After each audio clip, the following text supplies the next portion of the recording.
कोने में बसा धवलपुर गांव दूर से शांत और साधारण दिखता था, जैसे कोई पुरानी किताब जिसकी जिल्द फीकी हो गई हो, लेकिन अंदर कहानियां जिंदा हों। धूल भरी पगडंडियां, मिट्टी के घर, सरसों के खेत और उन खेतों के बीच खेलते नंगे पांव बच्चे। ये था धवलपुर। पर उस शांत मिट्टी के नीचे कुछ था, कुछ ऐसा जिसे गांव के लोग वर्षों से छुपा रहे थे।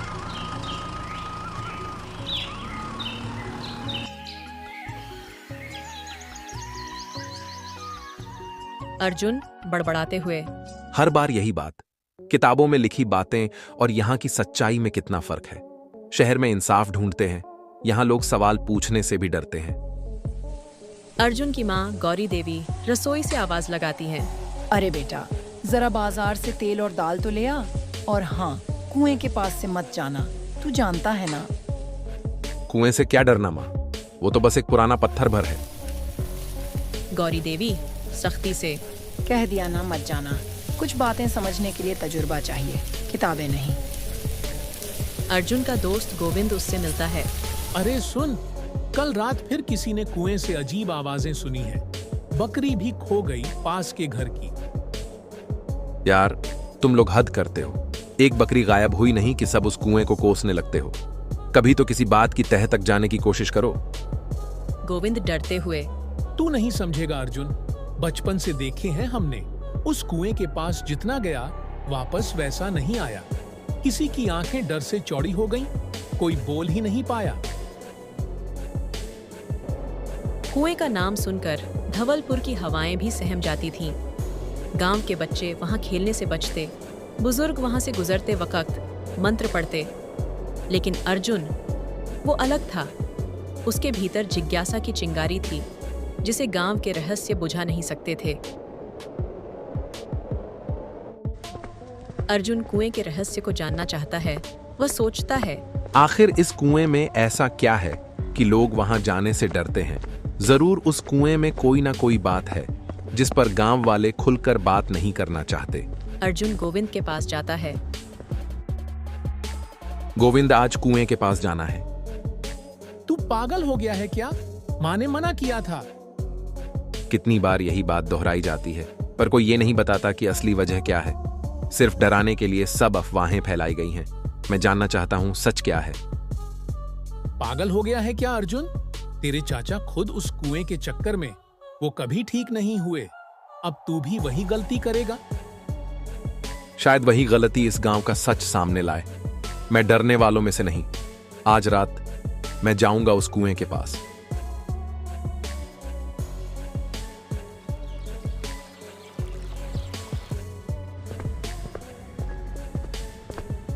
अर्जुन और गोविंद कुएं के पास जाते हैं।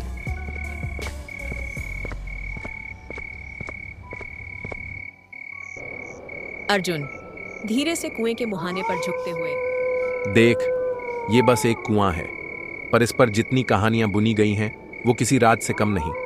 लगता है जैसे ये पत्थर कुछ कहना चाहता है। कुएं के अंदर से हवा की एक सर्द लहर ऊपर आती है, जैसे कोई सिसकी भर रहा हो। चल यहाँ से अर्जुन, ये जगह ठीक नहीं लगती। अर्जुन को क्या पता था कि वो सिर्फ एक रहस्य नहीं, धवलपुर की आत्मा को जगा रहा था, और वो आत्मा अब चुप नहीं रहने वाली थी।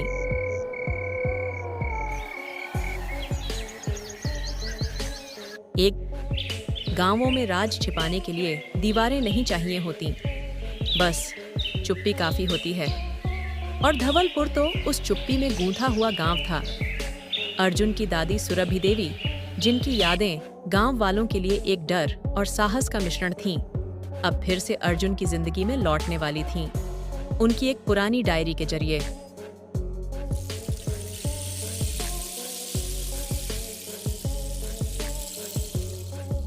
दादी की बातें मां कभी नहीं करती, लेकिन ये संदूक दादी का ही तो था। शायद कुछ मिल जाए जो इस गांव की चुप्पी तोड़े। अर्जुन को संदूक में एक पुरानी कपड़े की पोटली मिलती है। खोलते ही उसमें से एक पुरानी डायरी, कुछ फोटो और एक लटकी हुई चाबी निकलती है। अर्जुन चौंक कर, ये क्या है? सुरभि देवी की लिखावट, दादी की डायरी। वह पहले पन्ने को पढ़ता है। अक्षर थोड़े हिले हुए, लेकिन गहरे और भावुक। मैं सुरभि, धवलपुर की बहू। ये पन्नी इसलिए लिख रही हूँ कि अगर मेरी आवाज़ कभी खो भी जाए तो मेरी लिखी स्याही से सच्चाई जिंदा रह सके। यहाँ सब कुछ दिखता शांत है, पर इस गांव की आत्मा धीरे धीरे घुट रही है। अर्जुन धीरे धीरे पढ़ते हुए। धर्मपाल वो सरपंच जो हर पंचायत में न्याय की बात करता है, असल में वो। अरे ये तो। वो चौंक कर बैठ जाता है। डायरी से कागज झांकता है जिसमें गांव की एक जमीन हड़पने की योजना और 2 स्त्रियों के नाम हैं। एक नाम पर काटा गया है, दूसरा है सुरभि देवी। अर्जुन गुस्से में। इसलिए माँ उस कुएं के पास जाने से रोकती हैं, क्योंकि दादी की मौत एक हादसा नहीं, कोई राज थी।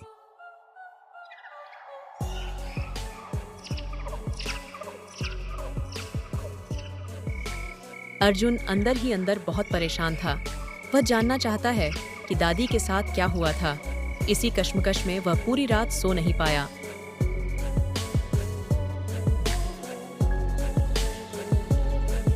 तू कल रात सोया भी नहीं क्या? नहीं गोविंद, कल मैं दादी के कमरे में गया। वहां दादी के संदूक से एक डायरी मिली। उस डायरी में बहुत सारे रहस्य छिपे हैं। गोविंद, मुझे दादी के बारे में सब जानना है। गांव की कोई औरत जो धर्मपाल के खिलाफ आवाज उठाती थी, वो अचानक कुएं में गिरी या गिराई गई। गोविंद डरते हुए। तू अब बहुत आगे बढ़ गया है अर्जुन। ये डायरी तू जला दे। ये गांव भला हो ही नहीं सकता। यहाँ जो चुप है वो जिंदा है, जो बोला वो अमर हो गया, जैसे मेरी दादी। अब डर कर नहीं, सवाल करके जीना है। अच्छा अर्जुन, अब मैं चलता हूँ। मुझे काम से कहीं बाहर जाना है। ठीक है, तू जा। अर्जुन डायरी के पन्नों में छुपा हुआ एक नक्शा देखता है। एक तहखाने की ओर इशारा करता हुआ नक्शा, जिसमें कुएं के नीचे एक गुप्त दरवाजे का जिक्र है। हर पीढ़ी को अपने डर से लड़ना होता है। अर्जुन को अब न सिर्फ अपनी दादी की मौत का सच जानना था, बल्कि उसे दुनिया के सामने लाना भी था, क्योंकि जहां शब्द दम तोड़ते हैं, वहां स्याही बोलती है। कुएं के बारे में जितनी बातें थीं, उतनी ही उलझी हुई थीं। वह सिर्फ एक जलाशय नहीं था, बल्कि गांव की चुप्पी का प्रतीक बन चुका था। अर्जुन ने तय किया था कि उसे इस राज का पर्दाफाश करना होगा, और वह भी किसी डर के बिना, अकेला।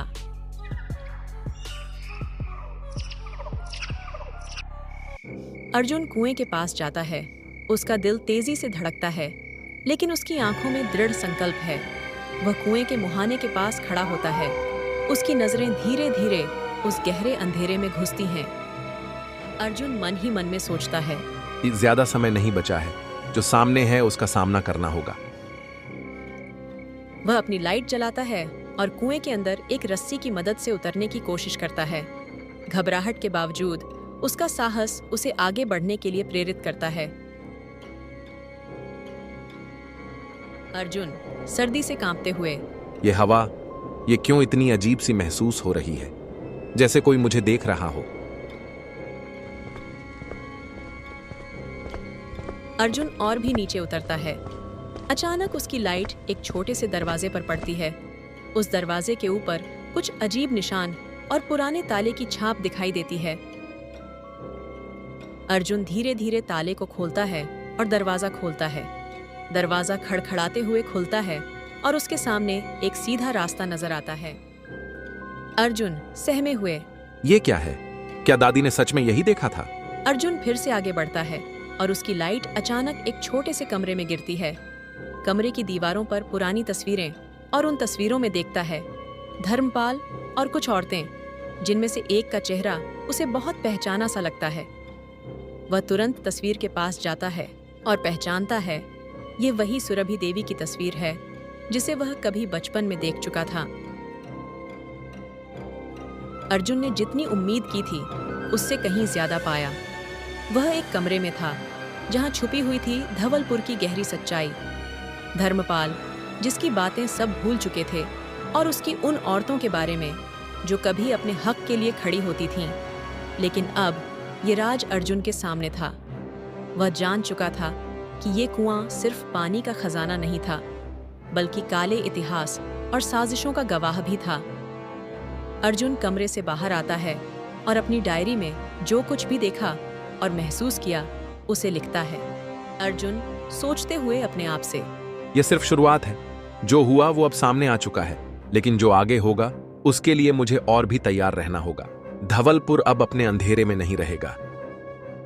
अर्जुन अब उस गहरे कुएं से बाहर आ चुका था, जहां से हर कोई डरता था, लेकिन अब उसका डर खत्म हो चुका था।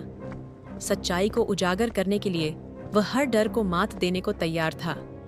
ये कुआं अब उसे डराने की बजाय एक नई प्रेरणा देने वाला था, और अब उसकी आत्मा में जो शांति थी वह उसे बताती थी कि उसने सही रास्ता चुना है।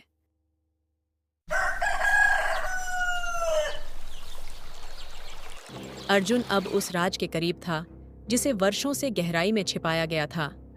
कुएं की गहराई में मिली तस्वीरें, खून के धब्बे और वो रहस्यमय कमरा, अब सब कुछ एक नई दिशा में मुड़ रहा था। उसकी नजरें सिर्फ एक चीज पर केंद्रित थीं, धर्मपाल का राज। क्या वह इतना ताकतवर था कि उसकी सच्चाई किसी के सामने आ ही न पाई? अर्जुन को अब ये सब जानने के लिए एक और कदम उठाना था। अर्जुन गहरी सोच में, अगर धर्मपाल ने सुरभि देवी को सच में खत्म किया था तो इसके पीछे क्या वजह हो सकती है? वह इतना डर क्यों फैलाना चाहता था? अर्जुन डायरी के एक और पन्ने को खोलता है और पढ़ता है। डायरी सुरभि की आवाज में, धर्मपाल केवल एक व्यक्ति नहीं, एक साम्राज्य है। वो केवल हमारे गांव की जमीन को हड़पने के लिए नहीं आया, वह हमारी स्वतंत्रता, हमारे अधिकार, हमारी आवाज़ को दबाने के लिए आया है। हम अगर चुप रहे तो कभी कुछ बदल नहीं पाएगा, लेकिन अगर एक व्यक्ति ने आवाज़ उठाई तो सारे राज सामने आ सकते हैं। अर्जुन की आंखों में चमक आ जाती है। अर्जुन ध्यान से सोचते हुए, जैसे दादी ने कहा, अगर एक व्यक्ति आवाज उठाए तो सारे राज सामने आ सकते हैं। क्या वो आवाज मैं ही हो सकता हूं? अर्जुन अब उस तहखाने में पहुंचता है जो कुएं के नीचे था। वह अपने साथ एक लैंप लेकर चलता है और धीरे धीरे अंधेरे में कदम रखता है। यह तहखाना इतना बड़ा कैसे हो सकता है और इसको किसने बनवाया? अर्जुन तहखाने के भीतर कदम रखता है और सामने एक और पुरानी दीवार दिखाई देती है जिसमें एक दरवाजा है। उस दरवाजे के पास जमीन पर कुछ काले निशान बने हुए हैं, जैसे कोई खून से लिखी हुई दुआ हो। अर्जुन धीरे धीरे दरवाजे के पास पहुंचता है और खौफ के बावजूद उसे खोलने की कोशिश करता है। ये दरवाजा, ये मुझे कहीं ना कहीं दादी की याद दिलाता है। मुझे यहाँ से निकलने की कोई और राह नहीं दिखाई देती। दरवाजा खुलता है और अर्जुन के सामने एक बड़ा सा कक्ष नजर आता है। वहाँ बड़ी सी टेबल रखी है जिसमें ढेर सारी कागजात और पुरानी फाइलें रखी हैं। अर्जुन को समझ में आता है कि ये फाइलें उस साजिश का हिस्सा हो सकती हैं जिसे धर्मपाल ने कभी छुपाया था। अर्जुन कागजों को बारीकी से देखता है और उनमें से एक कागज निकालता है जिस पर लिखा होता है, धवलपुर की जमीन का अधिग्रहण। तो यह था धर्मपाल का असली इरादा। वह केवल हमारी जमीन हड़पने के लिए नहीं आया था, बल्कि उसने इस गांव के लोग और यहाँ की संस्कृति को भी नष्ट करना शुरू कर दिया था। अर्जुन उस कागज को ध्यान से पढ़ता है। कागज में लिखा है कि धर्मपाल ने कई वर्षों से गांव के जमींदारों और किसानों को बंधक बना रखा था ताकि वह उनकी जमीन हड़प सके और सबको चुप रखा जा सके। अर्जुन कागजों को मुट्ठी में कसते हुए, यह तो साफ है कि दादी की मौत केवल एक हादसा नहीं थी, वह एक हत्या थी, एक साजिश थी। धवलपुर को अब अपनी सच्चाई का सामना करना होगा। मैं यह सब नहीं छुपने दूंगा। अर्जुन अब केवल एक लड़ाई नहीं लड़ रहा था, बल्कि पूरे गांव की सच्चाई के लिए खड़ा था। इस तहखाने में मिली जानकारी ने उसे एक नया उद्देश्य दे दिया था। अब धर्मपाल का गहरा राज किसी के छुपाने से नहीं बचने वाला था।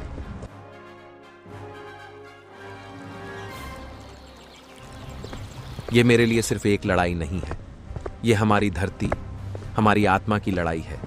अब कोई भी मुझे रोक नहीं सकता। अर्जुन दृढ़ आवाज में, सुनिए सब लोग, मुझे पता है कि तुम लोग मुझसे सवाल करने आओगे, लेकिन मुझे तुमसे कुछ जरूरी बातें कहनी हैं। तुम सब अपनी आंखों में विश्वास रखते हो, लेकिन कभी सोचा है कि तुम्हें विश्वास करने के लिए क्या चीज दिखाई गई है?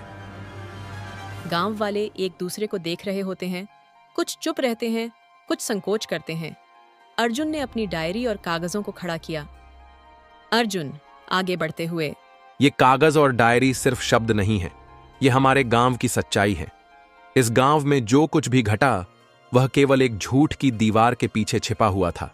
अर्जुन कागजों को दिखाता है जिनमें धर्मपाल का नाम लिखा हुआ है। अर्जुन जोर देकर, धर्मपाल ने इस गांव के किसानों की जमीन हड़पने के लिए क्या कुछ नहीं किया। उसने सुरभि देवी को मरवाया ताकि उसकी साजिश पूरी हो सके, लेकिन अब उसके खिलाफ ये सबूत सामने आ गए हैं।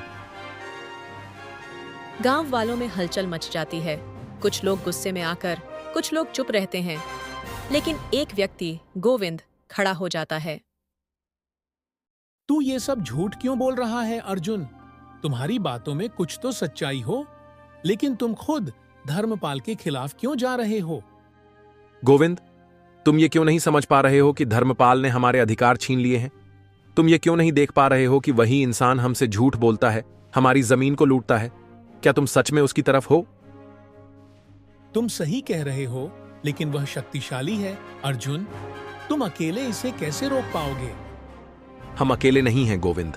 जब सब साथ खड़े होंगे तब हम किसी भी ताकत से लड़ सकते हैं। यह कागजों में धर्मपाल के असली चेहरे का खुलासा है।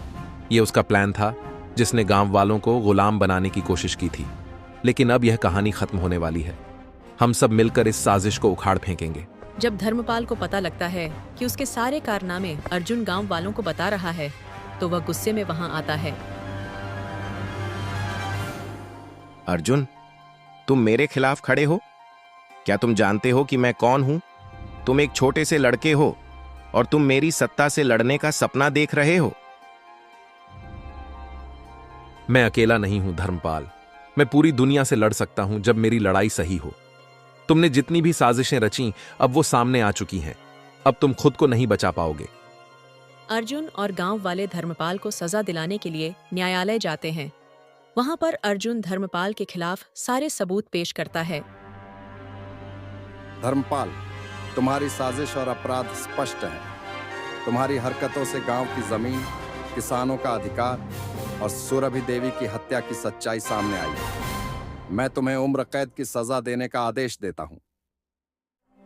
यह हमारी जीत नहीं, यह हमारी सच्चाई की जीत है। अब हम सब मिलकर इस गांव को फिर से सुरक्षित और शांतिपूर्ण बनाएंगे।